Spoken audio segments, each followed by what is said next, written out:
हरे कृष्णा। तो सही भक्तों का स्वागत है।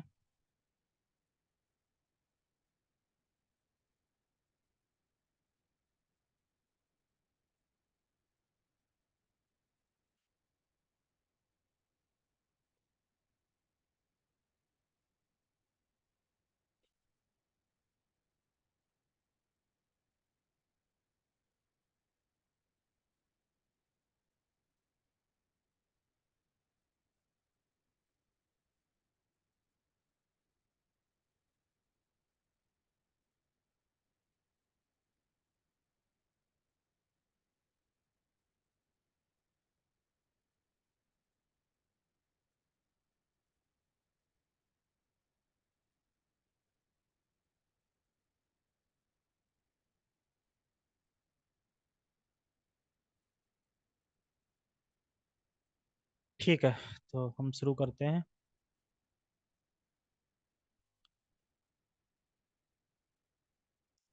जय जय श्री चैतन्य, जय नित्यानंद, जय द्वैत चंद्र, जय गौर भक्त वृंद। जय जय श्री चैतन्य, जय नित्यानंद, जय द्वैत चंद्र, जय गौर भक्त वृंद। नमो विष्णुपादाय कृष्ण पृष्ठाय भूतले श्रीमते भक्ति वेदांत स्वामिने इति नामिने। नमस्ते सारस्वते देवे गौरवाणी प्रचारिणे, निर्विशेष शून्यवादी पश्चात देश तारिणे। वाञ्छाकल्पतरुभ्यश्च कृपा सिन्धुभ्य एव च पतितानां पावनेभ्यो वैष्णवेभ्यो नमो नमः। हरे कृष्णा कृष्णा कृष्णा हरे हरे, हरे राम राम राम हरे हरे। ठीक है, हम स्टार्ट करते हैं। और हमने कल 22 नंबर श्लोक तक पढ़ा था। 22 नंबर श्लोक तक पढ़ा था हमने कल, जिसमें जन्म बाल्य पौगान किशोर युवा काले हरि नाम लैला प्रभु नाना छले। मतलब कि जन्म और बाल्य काल में भी, पौगांड में भी, और किशोरा में भी, और युवा में भी क्या कराया? हरि नाम बुलवाया, मतलब छल से हरि नाम बुलवाया। तो कैसे कैसे कैसे हरि नाम बुलवाया बचपन में, फिर और बड़े हुए फिर हरि नाम, तो वो हम सीरीज रहेगी, वो हम पढ़ेंगे। ठीक है, किसको पता कैसे चला?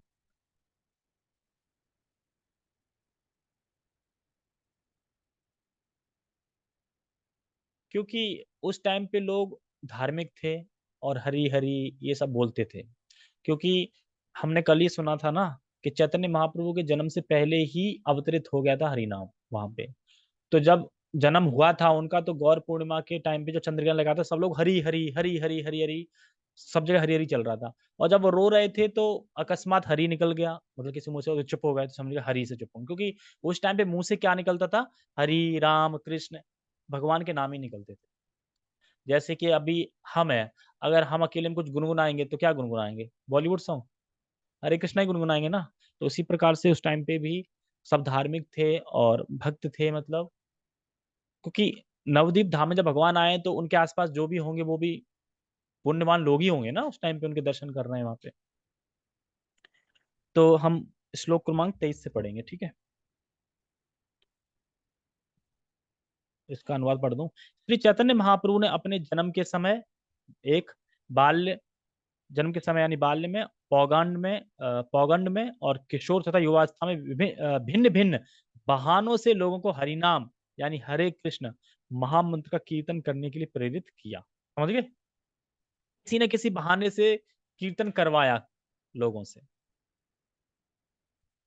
बाल्य भाव छले प्रभु करे न क्रंदन, कृष्ण हरि नाम सुनी रहे रोदन। बाल्य भाव छले प्रभु करे न क्रंदन।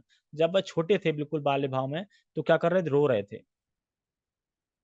और रो रहे थे, और वहां पे जो खड़ी स्त्रियां थीं, जब वह कृष्ण कृष्ण हरि हरि नाम सुनाती, तो नाम सुनी रहे रोदन, तो चुप हो जाते। समझ रहे हैं कि जब एकदम छोटे थे तो छल से, मतलब छल करने लगे, रोने लगे, छल करने लगे, रोने लगते। और बगल में जब स्त्री राम कृष्ण हरि ये सब बोलती, तो वह चुप हो जाते। अब सोचो व्यक्ति, जब कोई हरी हरी ऐसे ही बोल रहा है मजाक में, हंसी में, तो महाप्रभु प्रसन्न हो जाते हैं, यानी चुप हो जाते हैं। तो अगर जो कोई गंभीरता से भगवान का नाम ले रहा है, 16 माला का जप कर रहा है इसी से, तो उतने उससे कितना प्रसन्न होंगे महाप्रभु, ये सोच के देखो। और अगर कोई हरे हरे कृष्ण कृष्ण कृष्ण कृष्ण हरे हरे किससे किससे हरे हरे कर रहा है, तो फिर कह नहीं सकते उसका। लेकिन कोई मजाक में भी हरी हरी बोल रहा है, हरे कृष्णा बोल रहा है, तो उससे महाप्रभु प्रसन्न हो जाते हैं। तो कहने का मतलब यह है कि अगर कोई हंसी में भी कर रहा है तो महाप्रभु प्रसन्न हो रहे हैं, और अगर प्लानिंग करके करेगा तो सोचो कितने प्रसन्न होंगे। और हम सुनते हैं कि नाम के ऊपर ही, कि जो नित्यानंद प्रभु थे वो, उन्हें क्या इंस्ट्रक्शन मिली थी चैतन्य महाप्रभु से और हरिदास ठाकुर जी को, कि जाइए घर घर और कृष्ण नाम बुलवाइए सबसे। तो नित्यानंद प्रभु जाते थे, पैरों में पड़ जाते थे और बोलते थे कि कुछ भी हो आप बस नाम लो, कृष्ण बोलो, राम बोलो, हरि बोलो, हरे कृष्ण करो, इस तरीके से। तो यानी कितना इंपोर्टेंट है भगवान का नाम, कितना प्रिय था चैतन्य महाप्रभु को हरे कृष्ण महामंत्र, कि बोलते थे कि जाओ और सबसे बुलवाओ, क्योंकि इससे चैतन्य महाप्रभु बहुत प्रसन्न होते थे। इसीलिए भाई छल से क्या कर रहे हैं, एक मौका दे रहे हैं, एक प्रेरित कर रहे हैं कि हरि बोलो, क्योंकि मैं रो रहा हूं। और जैसे ही बोलेंगे वैसे चुप हो जाएंगे और फिर रोने लगेंगे। आप सोच के देखो कि अचंबा नहीं लगेगा, कोई छोटा बालक है बिल्कुल, और वो रो रहा है और हरी हरी बोलती है चुप हो जाए, अरे और बंद कर दो हरी हरी, फिर रोने लगे, फिर हरी हरी बोलो फिर चुप हो जाएगा, अचंबा नहीं लगेगा ये क्या है। हरी हरी बोलने पे रो रहा है, और हरी हरी बोल नहीं बोलो तो रोने लगता है, और बोलो तो चुप हो जाता है। ये तो कुछ अलग ही है ना, इस तरीके से। तो बस हमें जब सही से करना चाहिए हरे कृष्णा, तो एक नाम से भी महाप्रभु प्रसन्न हो जाते हैं। ये नहीं देखना चाहिए कि हमें जपा करने में कैसा लग रहा है, अच्छा लग रहा है कि बुरा लग रहा है, लेकिन हमें ये सोचना चाहिए कि महाप्रभु को कैसा लग रहा है। तो हमें महाप्रभु की प्रसन्नता के लिए, महाप्रभु की खुशी के लिए हमें जप करना चाहिए।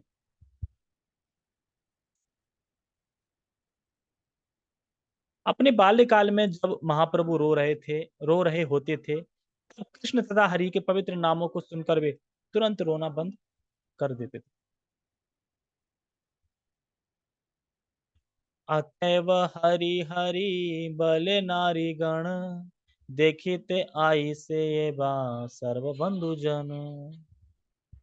तो इस कारण से जो रोना बंद कर देते, और आसपास जो स्त्री होती वह हरी हरी बोलती। तो इसमें इसीलिए हमें अचंबा करना चाहिए कि किस प्रकार से चैतन्य महाप्रभु बचपन में ही लोगों से हरि नाम बुलवा रहे हैं, एक छल करके, मतलब रो के, पीड़ा नहीं है कोई, पर इसलिए रो रहे हैं कि ताकि हरि बोले, तो छल कर रहे हैं। इतनी सारी स्नेहशीला स्त्रियां बालक को देखने आती थीं, वे बालक के रोते ही हरि हरि नाम का उच्चारण करती थी। गौर हरि बल तारे हासे सर्व नारी, अतएव हैला तारा नाम गौर हरि। गौर हरि बोली तारे हासे सर्व नारी। तो जब गौर हरि बोलकर सारी नारी हंसने लगती, इसलिए उनका नाम क्या पड़ गया, गौर हरि। क्योंकि जब वह हंसती थी और गौर हरि बोलती थी, जब वो चुप हो जाते थे गौर हरि बोलने से, तो गौर हरि बोलते बोलते छोटे में क्या नाम पड़ गया, अरे गौर हरि, और गौर हरि कैसे हो, ऐसे करके स्त्रियां बोलती थी।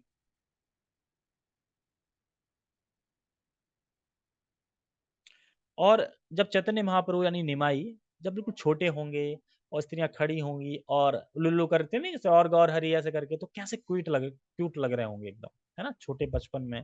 गौर वर्ण तो था ही उनका, तो बहुत सुंदर लग रहे हो।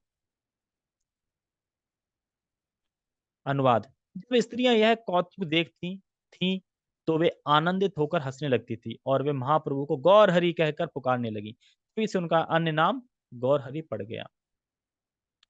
और आपको याद हो कि निमाई नाम किसने दिया।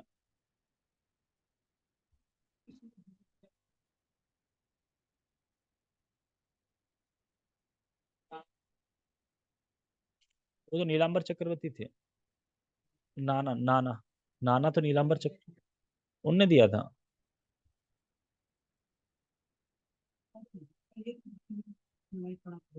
हाँ लेकिन किसी ने दिया होगा ना, किसी स्त्री ने दिया है बता। ये सची माता ने नहीं दिया। चलो और क्लियर कर देता, पंच तत्व में किसी की वाइफ ने दिया है। सीता। सीता ठकुरानी क्या नाम था उनका?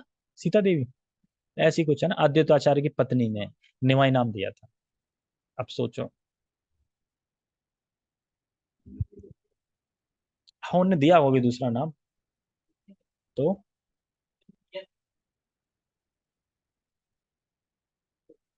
अरे वो जानते थे ना थोड़ा, वो क्या बोलते हैं, जो जो भाग जो देते हैं, देखते हैं ना, कुंडली देखते हैं, जो कुंडली देखते हैं वो उसमें थोड़ा जानते थे। वो जानते थे कि 24 साल में सन्यास भी लेंगे, और ये जो आपका पुत्र है, ये क्या करेगा, पूरे मतलब विश्व में प्रचार करेगा, और ये मतलब भगवान है स्वयं, और ये जगह जगह प्रकट होते हैं, मतलब आते हैं, हर ब्रह्मांड में लीला करते हैं, ये सब बता, लेकिन ये एक चीज नहीं बताई थी कि ये सन्यास लेगा। नहीं तो फिर धक्का लग जाएगा ना, 24 साल में ही सन्यास ले लेगा, अरे ये सब नहीं बताया था। लेकिन ये निमाई नाम है, वो सीता देवी ने रखा था। ठीक है, हम कहाँ पे थे? श्लोक क्रमांक 26 को पढ़ेंगे। बाल्य वयस यावत होते खाड़ी दिला, पौगांड वयस यावा यावत वाह न कैले। बाल्य वयस यावत भैत खड़ी दिला, पौगांड वयस यावत व्यहाना कैला। उनका बाल्यकाल उनकी शिक्षा का शुभारंभ हो होने हाथे खड़ी के समय तक रहा, और बाल्यकाल संपत्ति से लेकर उनके विवाहित होने तक की उम्र पौगंड कहलाती है। तो इसमें क्या, एक एक संस्कार होता है, हाथ में खड़ी दे देते हैं ना, खड़ी लिखने के लिए, खड़ी अक्षर, तो ये एक संस्कार होता है। तो जब पहले टाइम पे स्टार्टिंग उन्होंने जब हाथ में खड़ी पकड़ी, तो वो संस्कार अक्षर संस्कार होता है, अक्षर लिखने होते हैं। अक्षर मतलब का खा गा झा, तो जैसे वो लिख लेता है ना कुछ, हाँ, तो ये अक्षर संस्कार हो गया। इस प्रकार से तो यहाँ पे ये बता रहे हैं कि हाथे खड़ी मतलब उनके हाथ में चौक दे के लिखवाते हैं अक्षर, ये एक संस्कार है। अब क्या करते हैं, अब फोन दे देते हैं, उस पर लिखवाते हैं। विवाह करीला हेला नवीन यौवन, सर्वत्र लयो लयो आइला प्रभु नाम संकीर्तन। तो अब देखो, एक तो शुरू में छल से हरि नाम दिया, और अब एक संकीर्तन से देंगे, और एक जब व्याकरण पढ़ाते हैं ना, जब उनका स्कूल में टीचर बनते हैं व्याकरण पढ़ाते हैं, तब भी कृष्ण के बारे में बताते हैं, तब भी हरि नाम देते हैं। तो इस प्रकार से छल से कैसे कैसे पौगांड अवस्था में, युवा में नाम दे रहे हैं, वही चल रहा है।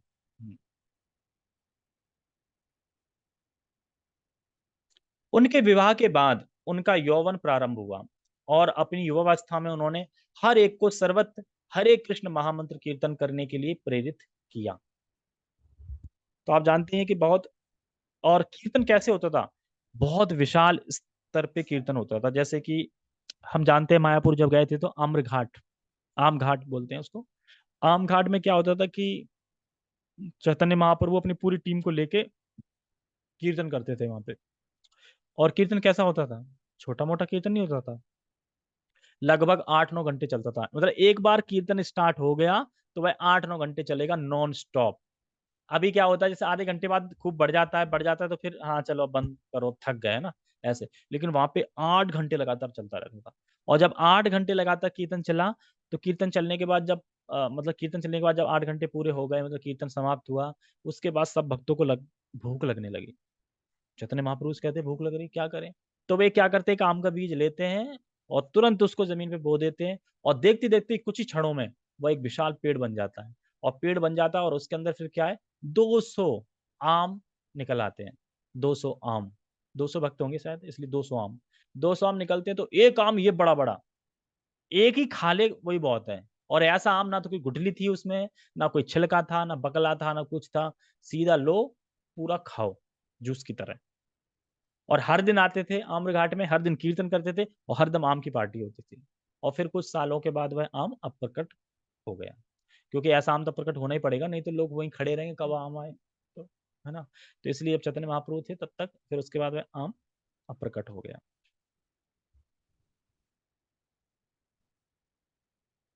पौगांडव ऐसे पढ़े न पाड़ा न शिष्य गणे, सर्वत्र करे न कृष्ण नामेर विख्याने। अब यो आ गया पौगांड, जब जब पौगांड अवस्था में थे तभी उन्होंने क्या करा, टीचर बन गए और वो अपने उसमें पढ़ाने लगे। एक मतलब कि वो लगा लिया, क्या बोलते हैं उसको, बोर्ड लगा लिया और समझाने लगे।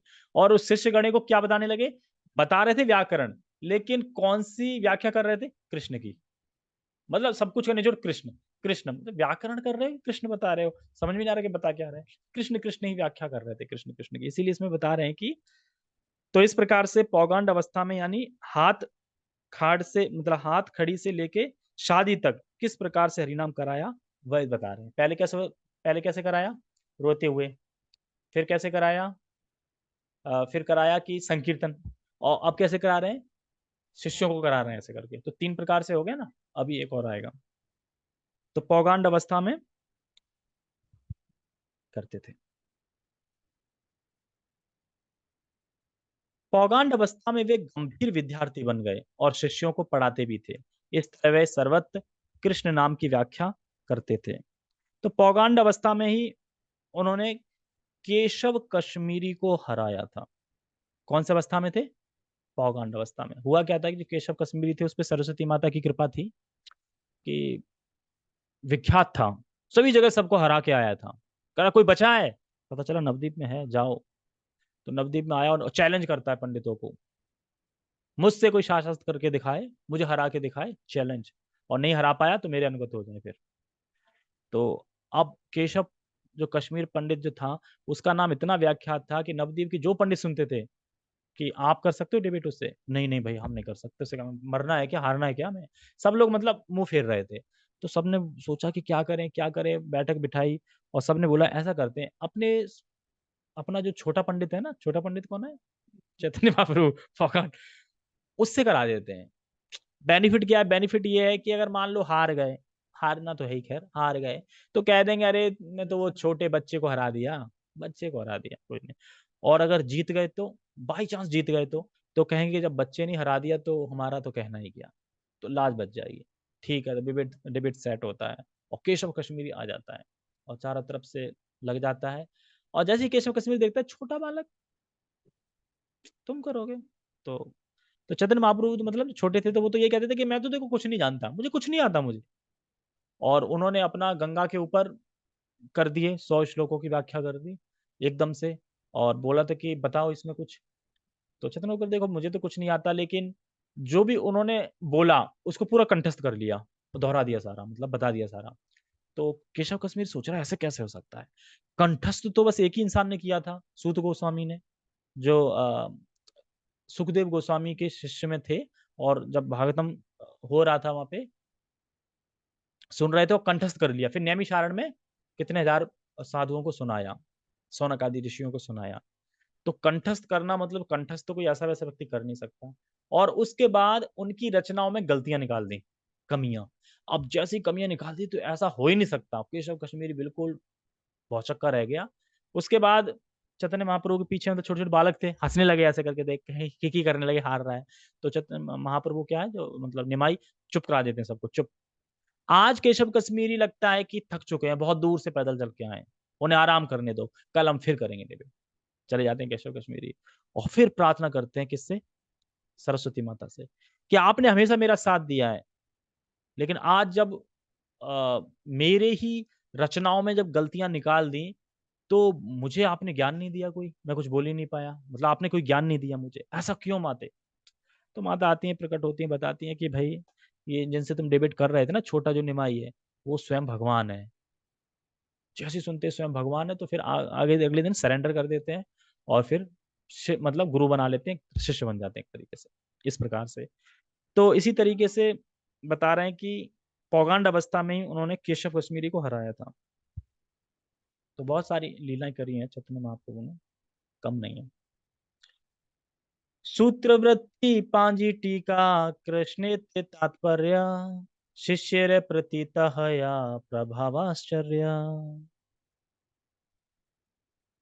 व्याकरण का पाठ पढ़ाते समय तथा व्याख्या करते करके बताते समय श्री चैतन्य महाप्रभु ने अपने शिष्यों को भगवान कृष्ण की महिमा के विषय में शिक्षा दी। आ गया ना जो मैं बता रहा था आगे, शिक्षा दी। क्योंकि उनकी सारी व्याख्याएं कृष्ण में समाप्त होती थी, मतलब व्याकरण शुरू हुआ, व्याख्यान शुरू हुआ, समाप्त कहाँ हुआ, कृष्ण में, तो बार बार सोचते कि कृष्ण में ही क्यों जाके समाप्त हो जाता है। तो फिर वो फाइनली फिर सरेंडर कर दिया, देखो मैं अब पढ़ा नहीं सकता आप लोगों को, अब आप कोई दूसरा टीचर ढूंढ लो। क्यों? क्योंकि अब पता नहीं मुझे क्या हो गया, जब से मैं वहां से घूम के आया हूँ, वहां गए थे ना, बीच में गए थे ना, जहाँ से उनमें चेंजेस आ जाती हैं, जहाँ पे विष्णु को देखते हैं ना, जो लेटे हुए विष्णु है, अ, कौन से उसमें गए थे, लेटे हुए विष्णु कहाँ पे हैं, साउथ इंडिया में है ना,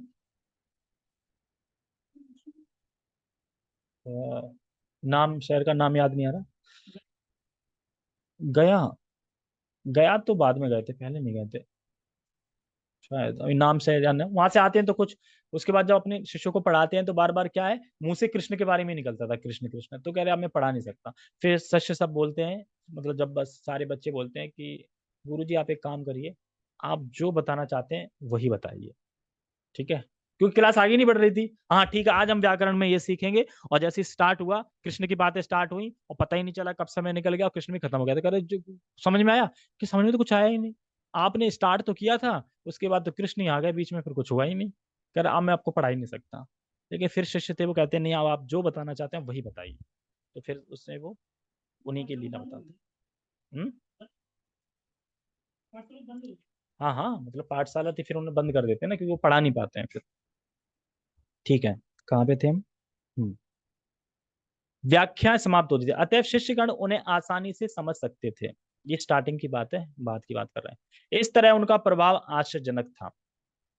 तात्पर्य से तात्पर्य दिया देखो बड़ा, श्रील जीव गोस्वामी ने दो भागों में व्याकरण को संकलित किया है, जिनके नाम है लघु हरि नामामृत व्याकरण तथा बृहद धरी नामामृत। ये भी समझ में नहीं आएगा, व्याकरण।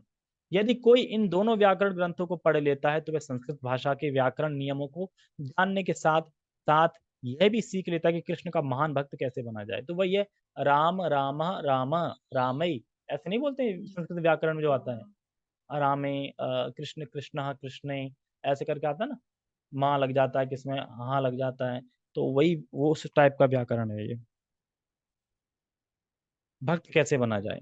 चैतन्य भागवतम मध्य खंड के प्रथम अध्याय में उस विधि का उल्लेख हुआ है जिससे श्री चैतन्य महाप्रभु व्याकरण पढ़ाते थे। वे व्याकरण के सूत्रों को उसी तरह शाश्वत बतलाते थे जिस प्रकार कृष्ण का पवित्र नाम, यानी वो कहते थे देखो कृष्ण शाश्वत है ना, हाँ, ऐसे ही जो व्याकरण सूत्र है वो भी शाश्वत है, ऐसे समझा देते हैं। जैसा कि भगवत गीता 15.15 में कहा गया है, वेदेश सर्वेर अहम वेद वेद्या, सारे वेदों का सार कृष्ण को समझ लेना है, कृष्ण को समझ लेना है। अतएव यदि कोई ऐसी बात बताता है जो कृष्ण नहीं है तो वह व्यर्थ ही श्रम करता है और उसके जीवन का उद्देश्य पूरा नहीं होता। यदि कोई केवल शिक्षक या प्राचार्य बन जाता है किंतु कृष्ण को नहीं समझता, तो यह समझना चाहिए कि वह अधम व्यक्ति है।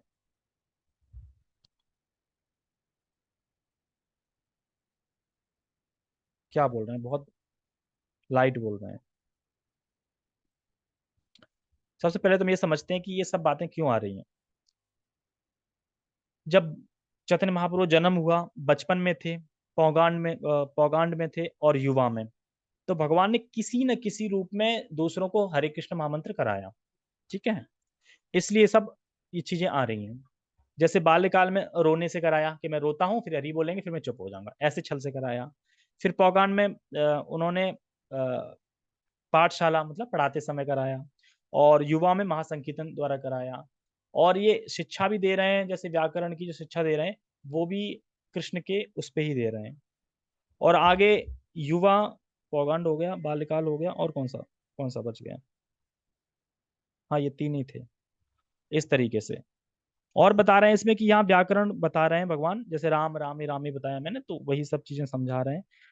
तो और यहाँ पे कह रहे हैं कि अधम व्यक्ति है, मतलब कि अगर कोई प्राचार्य है या कोई शिक्षक है, लेकिन अगर वह कृष्ण को नहीं समझता, कृष्ण को नहीं मानता, तो वह क्या है, अधम व्यक्ति है, जैसा कि भगवत गीता में कहते हैं कृष्ण। तो प्रभुपाद कितना, मतलब एक तरह से अगर कोई पढ़ेगा जो टीचर होगा तो उसे बहुत बुरा लगेगा ये, अच्छा मैं मतलब मैं कृष्ण को नहीं समझता तो मतलब मैं अधम हूँ। टीचर की बात हो रही है ना पे, जो मतलब शिक्षा दे रहा है लेकिन कृष्ण को नहीं जानता है ना मानता है, तो वो शिक्षक क्या है, मतलब अधम है, लेकिन अब इससे आगे और भी हैवी बोलेंगे। देखो, तो इसीलिए प्रभुपाद जी यहाँ पे इतना हैवी बोल रहे हैं कि इंद्रियों के जितने भी दुनिया के जितने भी शिक्षक हैं वह सब अधम है। अगर वह कृष्ण उनमें नहीं है तो वह सब अधम है। जितने भी शिक्षक हैं पूरी दुनिया के अधम है।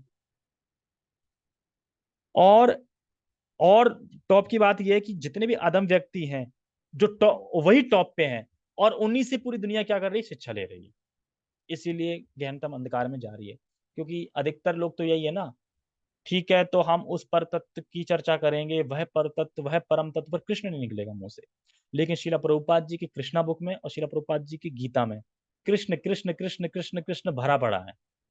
लेकिन उनके उसमें वो कथा कर देंगे, सब कर देंगे, लेकिन ये तत्व वो तत्व बताएंगे, कृष्ण मुंह से नहीं निकलेगा उनके।